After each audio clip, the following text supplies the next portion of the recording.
बिस्मिल्लाहिर्रहमानिर्रहीम। अस्सलाम वालेकुम स्टूडेंट्स, कैसे हैं आप सब। आज का हमारा टॉपिक है गोल्जी apparatus। आइए स्टार्ट करते हैं अपने टॉपिक को। गोल्जी apparatus को गोल्जी apparatus इसलिए कहा जाता है कि इसको सबसे पहले जो साइंटिस्ट ने डिस्कवर किया था उसका नाम था कैमिलो गोल्जी। तो after the name of the scientist इस ऑर्गेनल के लिए टर्म क्या रखी गई, गोल्जी apparatus। अगर हम बात करें इसकी शेप की तो ये वेरी करती है सेल टू सेल, कोई फिक्स शेप नहीं है इसकी। गोल्जी apparatus बेसिकली है क्या? These are the stacks of flattened membrane bound sacs, यानी ये sacs हैं, membrane bound, single membrane bound sacs हैं जो एक दूसरे के ऊपर लेयर की फॉर्म में होती हैं। And these sacs are interconnected to each other। अगर हम इसके स्ट्रक्चर को डिस्कस करें कि इसके स्ट्रक्चर में हमें क्या क्या चीजें नजर आती हैं, तो नंबर 1 है सिस्टर्ने जो कि सैक लाइक और इंटरकनेक्टेड होते हैं। Second one is the vacuole जो कि लार्ज ओवल या स्फेरिकल शेप के होते हैं and which bird of from the Golgi apparatus। और थर्डली जो कंपोनेंट हमें नजर आता है दैट इज द वेसिकल जो कि स्मॉल साइज के होते हैं और किससे बर्ड ऑफ होते हैं या किससे बर्ड आउट होते हैं, from the endoplasmic reticulum. If we talk about the occurrence, तो गोल्जी apparatus प्रेजेंट होता है तमाम यूकैरियोटिक सेल में except the mature sieve elements, mature sperm cells and the mature RBCs. इसके अलावा बाकी तमाम यूकैरियोटिक सेल में ये प्रेजेंट होता है और आप सबको पता है कि प्रोकैरियोटिक सेल में कोई मेम्ब्रेन बाउंड ऑर्गेनल नहीं होते। क्लास एंडोप्लाज्मिक रेडिकुलम बेसिकली काम कर रही है as a production unit of any factory. यहाँ पे प्रोडक्शन हो रही है प्रोटीन्स की और लिपिड्स की। आफ्टर द प्रोडक्शन ये क्या काम कर रहा है, अपने मटेरियल को सेंड कर रहा है नेक्स्ट यूनिट पे, नेक्स्ट प्रोसेसिंग के लिए, और वो क्या है, गोल्जी apparatus। अब गोल्जी apparatus में जो भी मटेरियल आ रहा है प्रोटीन का, लिपिड का, यहाँ पे फर्दर उसके अंदर मॉडिफिकेशन होती है, चेंजिंग्स होती है और फिर उसको according to the requirement cell के जिस जगह पर अपनी जरूरत होती है उसको वहां पे सेंड कर दिया जाता है, इनसाइड द सेल या आउटसाइड द सेल। ये बिल्कुल ऐसे ही है जैसे कि अगर हम स्टडी करें किसी ऐसी फैक्ट्री में जिसमें कि पोटैटो चिप्स की फॉर्मेशन हो रही हो। पोटैटो चिप्स जो है वो फॉर्म होने के बाद इस यूनिट में आए, प्रोसेसिंग यूनिट में या सॉर्ट आउट यूनिट के अंदर।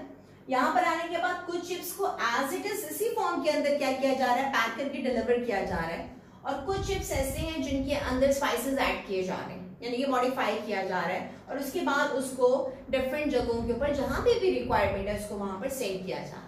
तो इट मीन्स कि गोल्जी apparatus जो है इसने सॉर्ट करना है सारे के सारे मटेरियल को और अकॉर्डिंग टू द रिक्वायरमेंट उसके बाद उसको इनसाइड द सेल या आउटसाइड द सेल डिलीवर करना है। ये stars let's discuss the structure of Golgi apparatus।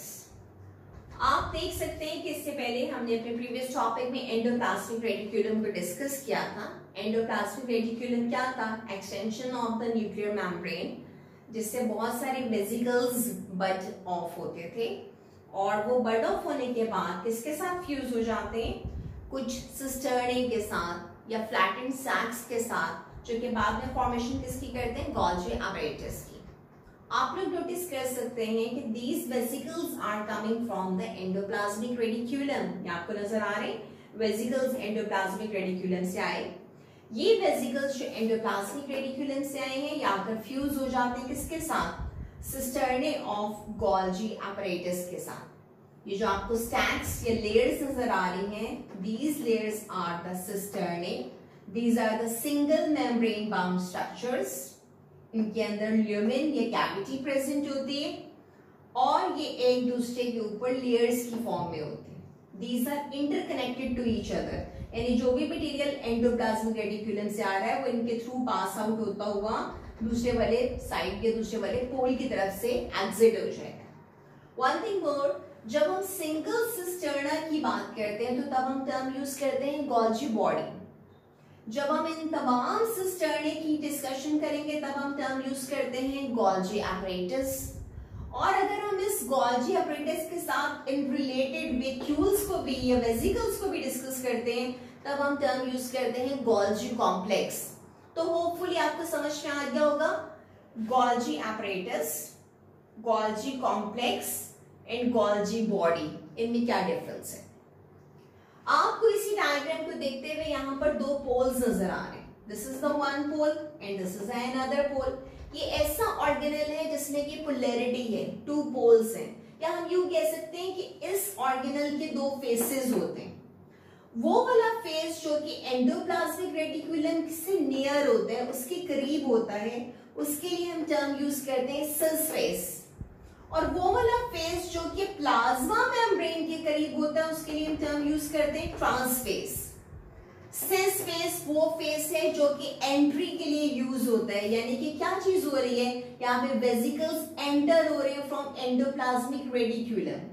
Cis face में एंट्री हो रही है। सिस फेस कॉन्वेक्स है, आप शेप से देख सकते हैं, this is convex, this is the cis face. ये वो जगह है जहां पे कि फॉर्मेशन हो रही है, this is the forming face. Formation हो रही है किसकी, इन सिस्टर्ने की, और ये सिस्टर्ने के साथ जब ये वेसिकल्स आकर फ्यूज होंगे तो डिफरेंट टाइप की मॉडिफिकेशंस में हेल्प करेंगे। ये वाला फेस किसके करीब है, नियर एंडोप्लाज्मिक रेटिकुलम। इसके कंपैरिजन में अगर हम बात करें इसके ऑपोजिट फेस की, जिसके लिए हम टर्म यूज करते हैं ट्रांस फेस, यानी कि ट्रांसफर करवा रहा है आगे मटेरियल्स को। दिस इज द कनकेव, ये कनकेव फेस है। ये वो फेस है जो भी मटेरियल यहाँ पर सिस से आ रहा था, जहां पे कि रिसीव किया था, अब ये यहां पर आकर क्या हो जाएगा, डिलीवर हो जाएगा, यानी this is the maturing face. ये रिसीविंग फेस था, ये डिलीवरिंग फेस है। ये फॉर्मिंग फेस था, ये मैच्योरिंग फेस है। ये cis and this is trans, ये near endoplasmic reticulum and this is near plasma membrane. तो होपफुली आपको समझ में आ गया होगा, इसकी टू फेसेस हैं, ये आपके सामने मेंशन भी है। Cis face is also called as the receiving phase, क्योंकि किसको रिसीव कर रहे हैं, vesicles from the endoplasmic reticulum. Shape कैसी है इसकी, कॉन्वेक्स है। फॉर्मिंग है क्योंकि यहां से फॉर्मेशन स्टार्ट हो रही है, इसके करीब है एंडोप्लाज्मिक रेटिकुलम के, और ये रिसीव करता है, that's why it is also known as the receiving phase. दूसरी तरफ यहां से ट्रांसफर हो रहा है मटेरियल। अब ये जो वेसिकल्स या वैक्यूल यहां से बर्ड ऑफ हो रहे हैं, रिलीज हो रहे हैं, वो ट्रांसफर होंगे। यहाँ पे शेप कैसी है, कनकेव। यहाँ पे जो भी वेसिकल्स है वो मैच्योर होके रिलीज हो रहे हैं, यहां से डिलीवरी होगी इन तमाम के तमाम वैक्यूल्स की, इनसाइड द सेल और आउटसाइड द सेल। और ये वाला फेस कहां पर होता है, near plasma membrane. This is the structure of Golgi apparatus। हमने बात कर ली गोल्जी बॉडी की, गोल्जी apparatus की और गोल्जी कॉम्प्लेक्स की, तो होपफुली क्लियर हो गया होगा। अब हम रिलेट करते हैं इसको किसके साथ, फंक्शंस के साथ। जब हम बात करते हैं गोल्जी apparatus की, तो इसका सबसे मेन फंक्शन क्या है, it is involved in the secretion and packaging of substances. यानी जो भी मटेरियल एंडोप्लाज्मिक रेटिकुलम से आ रहा था, वो क्या था, एंडोप्लाज्मिक रेटिकुलम दो चीजों की फॉर्मेशन कर रहा था ना, कौन सी, एक प्रोटीन जो आरईआर की वजह से फॉर्म हो रही थी, सेकेंडली इज द लिपिड जो कि एससीआर की वजह से फॉर्म हो रहा था। अब वो जो प्रोटीन और लिपिड आ रहे हैं, अब वो सारे के सारे प्रोटीन और लिपिड कहां पर आ रहे हैं, inside this structure is the Golgi apparatus। यहां पर आने के बाद ये सारे का सारा मटेरियल जो है वो क्या होगा, सिक्रीट भी हो रहा है, उसमें डिफरेंट टाइप की मॉडिफिकेशंस भी हो रही है, उसकी पैकेजिंग भी हो रही है। और किस टाइप की किस सब्सटेंस की पैकेजिंग हो रही है, सिक्रीशन हो रही है, ज्यादातर क्या है वो प्रोटीन्स हैं, पॉलीसेक्राइड्स हैं, लिपिड्स और डिफरेंट टाइप के material. Secondly, it is involved in the modification of molecules, like the addition of carbohydrate to proteins, addition of carbohydrate to lipid। आपने टर्म सुनी इससे पहले, प्लाज्मा मेम्ब्रेन में भी हमने बातें डिस्कस की हुई है, ग्लाइकोप्रोटीन कॉन्जुगेटेड मॉलिक्यूल, ग्लाइकोलिपिड। तो आप बता सकते हैं कि the site of the formation of conjugated molecule is the Golgi apparatus। यानी कि कॉन्जुगेटेड मॉलिक्यूल्स की फॉर्मेशन कौन कर रहा है, गोल्जी apparatus। ये कैसे मॉडिफाई करता है, ये लिपिड्स में और प्रोटीन्स में डिफरेंट टाइप के मटेरियल्स को क्या करते हैं, for example methyl group add करवा देता है, कार्बोहाइड्रेट को ऐड करवा देते हैं, और इस तरह से मटेरियल्स को क्या करता है, मॉडिफाई करवाता है। नेक्स्ट हम डिस्कस करें, ऑलरेडी हमने सेल वॉल में ये वाली बात डिस्कस की हुई है कि प्लांट सेल्स में जब साइटोकाइनेसिस होती है, यानी कि साइटोप्लाज्म की डिवीजन होती है, तो उस वक्त फॉर्मेशन होती है सेल प्लेट की, और वो जो सेल प्लेट फॉर्म होती है that is done by the phragmoplast, जिसमें कि छोटे छोटे गोल्जी वेसिकल्स एक दूसरे के साथ फ्यूज होते हैं और सेल प्लेट की फॉर्मेशन करते हैं।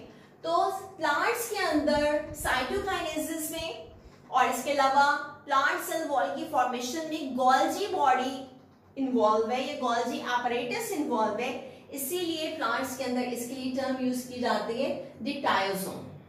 गोल्जी बॉडी हेल्प करता है production and secretion of hormones, for example thyroxine, as you people know के मटेरियल आ रहा था ईआर से in the form of protein, in the form of lipid, जिसे कि मॉडिफाई किया जाता है, डिफरेंट टाइप के हार्मोन्स की सिंथेसिस की जाती है।